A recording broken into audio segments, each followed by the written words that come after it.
Bienvenue sur Africa 24 dans cette nouvelle édition du Non-Stop Info. Voici les titres de l'actualité. Au Niger, l'affaire de trafic présumé de bébés nigérians renvoyés au 13 mars. Une trentaine de prévenus en liberté provisoire a été citée à comparaître devant la cour d'appel de Niamey. Parmi les suspects figurent des épouses de personnalités nigérianes, notamment celle du chef de file de l'opposition, Hama Amadou. En Égypte, les denrées alimentaires subissent une inflation de près de 40%. Les produits de première nécessité importés ont vu leur prix augmenter de 60 à 80% en quelques mois. Les Égyptiens, nous le verrons, ont décidé de se tourner vers les produits locaux. La Fédération ivoirienne de basketball prépare activement la nouvelle saison en Côte d'Ivoire. Les dirigeants des clubs ainsi que les joueurs retrouveront parquet le 25 février. Ces derniers revendiquent néanmoins une assistance financière et technique. Trafic présumé de bébés nigérians au Niger, longtemps attendu. Le jugement n'a pas eu lieu ce lundi 13 février. Les avocats de la défense estiment que les conditions pour un débat contradictoire ne sont pas créées. Après plusieurs recours du parquet et de la défense devant la cour d'appel puis la cour de cassation, le procès va finalement s'ouvrir ce 13 mars. Les précisions de Sadou Aliza Mokhtar, notre correspondant au Niger. Le procès de l'affaire présumée de trafic de bébés dans lequel est impliqué le principal opposant nigérien Hama Amadou a été reporté au 13 mars 2017. Ce lundi 13 février, la cour d'appel de Niamey a à son audience publique renvoyé le jugement au fond de l'affaire à la demande des avocats des prévenus.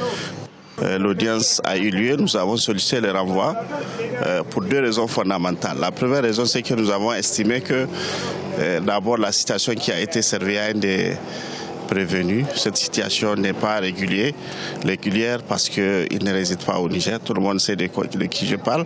Il réside en France parce que lorsque vous résidez en dehors du territoire national, la loi a prévu des délais pour vous servir les citations. Et tant que les délais n'ont pas été respectés, nous estimons que cette situation doit être reprise. Dans cette affaire de bébés importés, une vingtaine de personnes ont été emprisonnées et accusées d'avoir participé à un trafic de bébés qui aurait été conçu au Nigeria, puis amené au Niger via le Bénin. Elles ont ensuite été remises en liberté conditionnelle. Et les avocats de la défense souhaitent avoir une réquisition écrite pour leur plaidoirie. Nous avons tenté de rentrer en possession de ces réquisitions. Malheureusement, nous n'avons pas eu accès à ces réquisitions écrites. Par conséquent, nous estimons que le débat risque d'être déloyal, déséquilibré, parce que c'est un droit fondamental de la défense que de nous communiquer ces réquisitions écrites.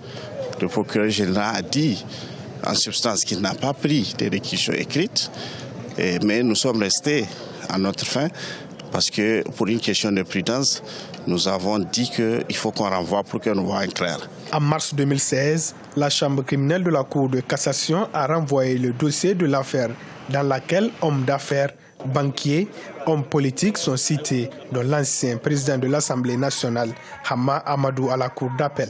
Le 13 mars 2017, cette même cour aura l'occasion de débattre de cette affaire qui empoisonne le climat politique nigérien depuis 2 ans. Plus de 24% en décembre, 30% en janvier. L'inflation n'en finit plus de grimper en Égypte depuis la libéralisation du taux de change de la livre égyptienne. Avec une baisse drastique du pouvoir d'achat, les consommateurs se sont tournés vers les produits locaux, au grand bonheur des producteurs et commerçants égyptiens. Oumou Kalsoumba. Depuis 2011, période marquée par la crise politique, l'économie égyptienne est au ralenti. Une situation aggravée par la baisse des cours mondiaux du pétrole, la dépréciation de la monnaie locale ou encore la baisse des exportations. Un taux d'inflation élevé, la cherté de certaines denrées, surtout celles importées, ont poussé les consommateurs à se tourner vers les produits locaux. Le malheur des uns fait le bonheur des autres. Aujourd'hui, les produits égyptiens sont très prisés au détriment de ceux importés. Avec la dépréciation de la livre, il est devenu difficile, par exemple, pour les importateurs de chocolat de vendre à cause de la hausse de la TVA. Face à cette situation, les consommateurs ont été contraints de se tourner vers les produits locaux qui jouissent de la même qualité que ceux importés. Selon le ministère du Commerce, l'Égypte importe plus de 50% des denrées de première nécessité. Le taux d'inflation annuel est estimé à 16,4% par an, ce qui a un impact négatif sur le pouvoir d'achat des Égyptiens. Aujourd'hui, le Conseil suprême des investissements a approuvé une batterie de mesures favorables aux entreprises nationales dans le but de stimuler les investissements et de promouvoir le consommé local. Il s'agit entre autres du prolongement des impôts sur les plus-values des actions en bourse ou encore l'introduction d'exemptions fiscales pour les producteurs locaux. Notre activité se porte bien. Notre chiffre d'affaires est de 25 à 35% depuis que l'État a pris certaines mesures. Il reste encore des produits importés sur les marchés. Nous prévoyons que notre chiffre d'affaires atteindra une hausse de 80 voire 100% à la fin de l'année. L'Égypte vise une croissance de 5% pour l'exercice fiscal 2017-2018. Le gouvernement espère réduire le déficit budgétaire et baisser le taux de chômage à 11% d'ici 2018 contre 12,6% au deuxième trimestre de l'année 2016. Et ajoutons que la Banque africaine de développement décaissera en 2017 la troisième tranche d'un prêt d'1,5 milliard de dollars accordé à l'Égypte.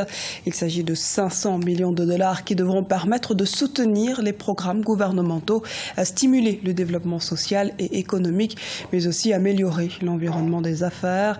La BAD avait remis à l'Égypte la première tranche qui s'élevait à 500 millions de dollars en janvier 2016 pour soutenir le budget du pays, 500 millions de dollars également. Et en décembre 2016, l'Égypte a reçu la deuxième tranche d'une valeur équivalente. Vieux Farka Touré est l'une des valeurs sûres de la musique malienne et africaine. Fils du célèbre bluesman Ali Farka Touré, il marche aujourd'hui sur les traces de son défunt père. Ses compositions musicales riches et diversifiées rencontrent un franc succès. L'héritage paternel reste présent, mais Vieux Farka Touré souhaite se créer sa propre identité. Son portrait nous est proposé par Birama Saounera. Le chanteur et guitariste Vieux Farka Touré est l'un des jeunes artistes maliens les plus adulés sur la scène internationale. Fils de Ali Farka Touré, le célèbre bluesman, Vieux Farka Touré, de son vrai nom Boureima Touré, suit les traces de son défunt père.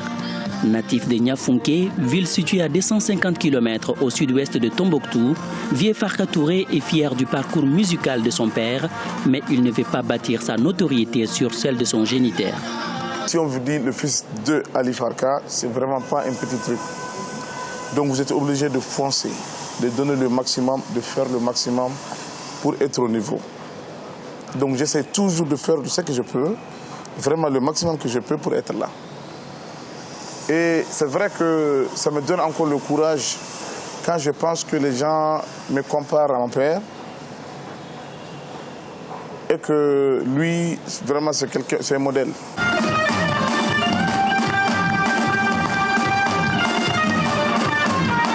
Vieux Farka Touré relie blues et culture africaine et mêle modernité et tradition. En 2010, il a été invité à la cérémonie d'ouverture de la Coupe du monde de football en Afrique du Sud. Neveu du célèbre musicien choriste Toumani Diabaté, il a également partagé la scène avec d'autres artistes de renom tels que Shakira, Alicia Keys et Knan. Auteur de plusieurs albums, Vieux Farka Touré s'inspire de son défunt père et réclame son panafricanisme. Il y a beaucoup de gens qui ne savent pas exactement s'il vient du Mali, du Burkina ou du Niger. Ils savent seulement que c'est un Africain. Et c'est la raison pour laquelle je dis à chaque fois, où ils me disent, mais tu fais quel genre de musique? Je fais de la musique africaine. Issu d'une grande famille de musiciens, Vieux Farka Touré aurait pourtant pu ne pas devenir artiste. Son père souhaitait le voir servir dans l'armée de son pays, mais le destin en a décidé autrement. Aujourd'hui, fils biologique et digne successeur de Ali Farka Touré, virtuose de la guitare, il s'engage à porter haut les couleurs du Mali et de l'Afrique sur la scène musicale internationale. Sport à présent avec la reprise annoncée du championnat de basketball en Côte d'Ivoire. La compétition devrait redémarrer le 25 février. La saison qui s'achèvera en juin laissera place aux Jeux de la francophonie que le pays abritera au mois de juillet 2017. Reportage d'Olivier Conan, correspondant en Côte d'Ivoire. Le basketball reprend ses droits en Côte d'Ivoire le 25 février. Les dirigeants de clubs et des ligues se réjouissent de la perspective de voir les joueurs retrouver les parquets. Ils attendent cependant que la fédération leur apporte une assistance pour régler les problèmes auxquels ils sont confrontés. Très peu de ligues qui arrivent à organiser les championnats, donc il y a un problème de moyens parce que les frais des licences n'arrivent pas à couvrir nos dépenses. Il y a certaines zones où il n'y a même pas de terrain de basket. Il y a certains centres de formation qui manquent de matériel, qui manquent de ballons. Donc chaque saison, on nous offre au moins une centaine de ballons par ligue. On s'entraîne comment, on joue comment s'il pleut. Quand on joue dehors par rapport à la salle, il y a plus de risques, ça c'est sûr, de blessures. Donc comment est-ce que la fédération aujourd'hui, est-ce qu'on a une assurance qui va nous permettre de prendre en charge les athlètes qui sont exposés? Pour le président de la Fédération ivoirienne de basketball, la saison 2017 sera encore une saison de transition à cause de l'indisponibilité des salles de jeux couvertes et l'organisation au mois de juillet des Jeux de la francophonie à Abidjan. Nous avons un partenaire au niveau, je dirais, de l'assurance qui a déjà annoncé depuis l'année passée qu'il nous accompagnerait. Nous espérons que cela se fera de façon effective. Nous allons malheureusement jouer à l'extérieur. Nous ferons en sorte quand même que les matchs puissent se dérouler dans de bonnes conditions, avec une certaine sécurité, que nos athlètes puissent évoluer sur des terrains qui seront aux normes, si possible, et que notre championnat soit attrayant. L'une des innovations de la saison, ce sera l'organisation de certaines rencontres du championnat de première division à l'intérieur du pays, dans les villes de Bouaké, d'Aloa et d'Aoukro. La fédération a obtenu de FIBA Afrique l'organisation des éliminatoires zone 3 de l'Afro-Basket 2017. C'était le journal de la rédaction. Merci de nous avoir suivis. Retrouvez dans un instant une nouvelle édition de l'actualité sur Africa 24.